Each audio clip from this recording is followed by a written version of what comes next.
আগামী নির্বাচনকে নিয়ে সারা বাংলাদেশের মানুষ যখন একটি উৎসবমুখর পরিবেশে রয়েছে, ঠিক তখন দু একটি রাজনৈতিক দল, ইসলামিক দল, তারা আগামী নির্বাচনকে বানচাল করার জন্য দেশি বিদেশি ষড়যন্ত্রের মাধ্যমে তারা বাংলাদেশের মানুষের যে কাঙ্ক্ষিত নির্বাচন, সেই নির্বাচনকে ব্যাহত করার অপচেষ্টায় লিপ্ত হয়েছে।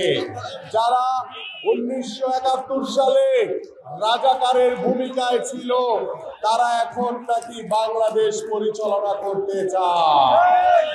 যারা 1971 সালে আমার জাতীয় পতাকাকে অবমূল্যায়ন করেছিল, তারা আজকে দেখি ওই ঢাকা 17 আসনে একটি মিটিং হচ্ছে, আপনারা অনেকেই সামাজিক যোগাযোগ মাধ্যমে দেখেছেন, যে তারা আজকেও বাংলাদেশের জাতীয় পতাকাকে অবমাননা করেছে।